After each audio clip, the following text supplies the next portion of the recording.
Now, with the Vince McMahon, again, with the Vince McMahon stuff out of the way, and a lot of interesting conversations to be had about the potential sale of WWE put aside, we move to the other news of the day relating to the Royal Rumble, which the Royal Rumble is a few weeks away still, but more matches and more news has come out for the big event and the start of the road to WrestleMania with the WWE Universal Championship match officially announced for the Royal Rumble, that being Roman Reigns defending the championship against Kevin Owens, which was announced this past Friday night on SmackDown. And it seems to me that they may be leading down that road because a report said a few months ago that it was Roman Reigns himself that picked Sami and Kevin Owens to join this rivalry, and you have to figure it was Roman Reigns himself that pretty much set up the matches for himself before WrestleMania, which include, or are rumored to include, Kevin Owens and Sami Zayn as the opponents for the Tribal Chief to start off 2023. We don't know if Sami's going to be the one to challenge the Tribal Chief in Montreal, but if SmackDown last night was any indication, it does sure as hell seem like Sami may not be the golden boy in the bloodline like he was. But the other bit of news for the Royal Rumble is, if you look at the Royal Rumble event poster, there is somebody that has been conspicuous by his absence due to an injury, and it was the most talked about injury of the summertime, that being Cody Rhodes, who has been out with a torn pectoral muscle since Hell in a Cell back in June. But he is featured on the Royal Rumble poster, and yes, I know that that doesn't necessarily mean a lot, but there were reports a couple of weeks ago that WWE is not going to lean on Cody Rhodes' return as a surprise for the Royal Rumble, and is more than willing to basically let fans know that Cody will be at the Royal Rumble and in the Royal Rumble, which some fans are disappointed about and wanted WWE to let them be surprised, even though they figured that Cody would be a part of it, that they wanted the company to let Cody be one of the surprises for the Royal Rumble. Not to say that Cody's return will not get a hero's welcome. It is still, but it's going to take some away from it with the fact that people knew Cody would return. But Cody is featured on the promotional material for the show, and I know that even though the promotional material does not necessarily mean a lot, it's still pointing to the idea that WWE is not going to allow for Cody's return to be considered a surprise.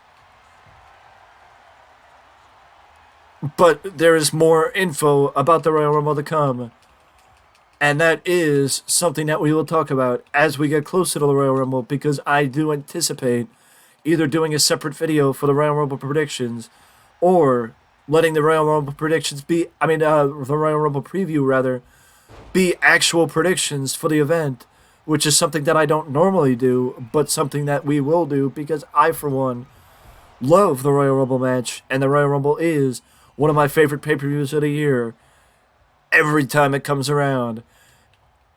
Even with what happened last year and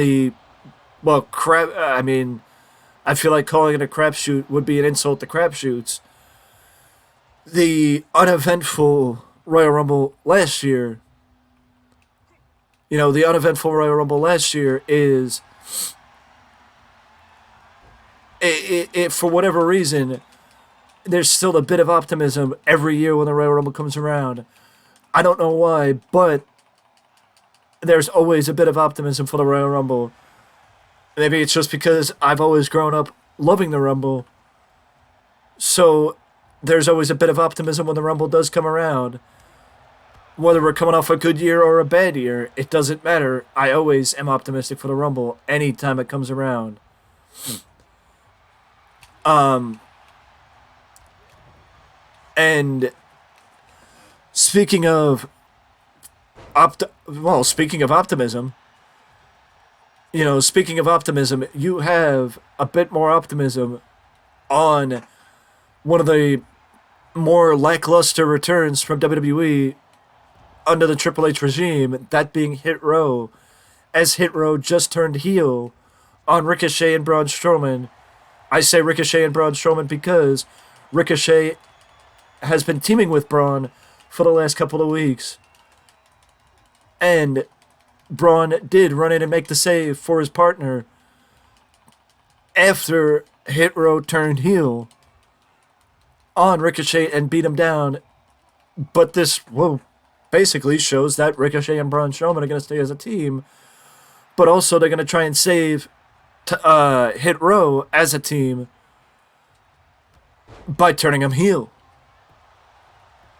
Which I think is a smart decision, but I also think that the trio has been more than negatively affected by the noticeable absence of one of their members, and the former leader of the faction, that being, of course, Shane Strickland, or Swerve Strickland, who made the move to AEW shortly after his release from WWE, when the company chose to let him go.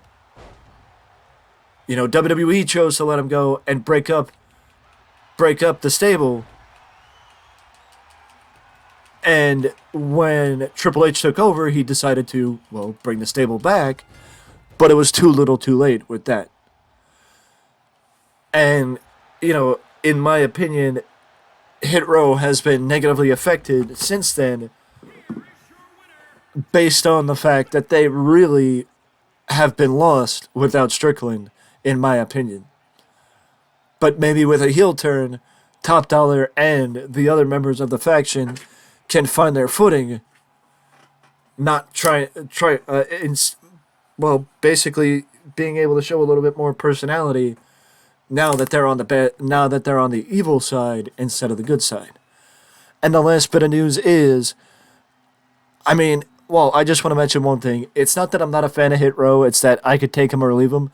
And it is likely because of the fact that they have had sort of an underwhelming return to the promotion.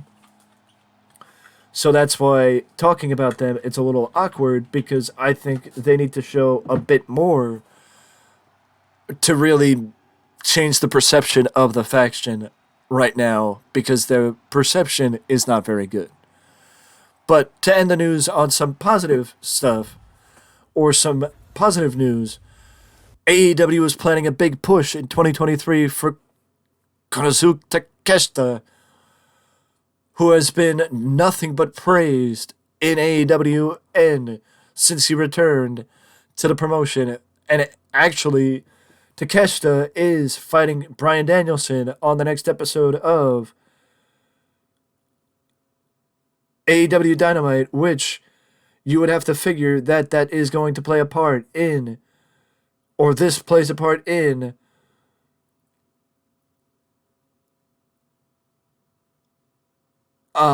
the inevitable match between MJF and Bryan Danielson that is rumored to be taking place at AEW Revolution in March. So you have to figure that this match with Takeshita on Dynamite is Danielson's first step to becoming number one contender.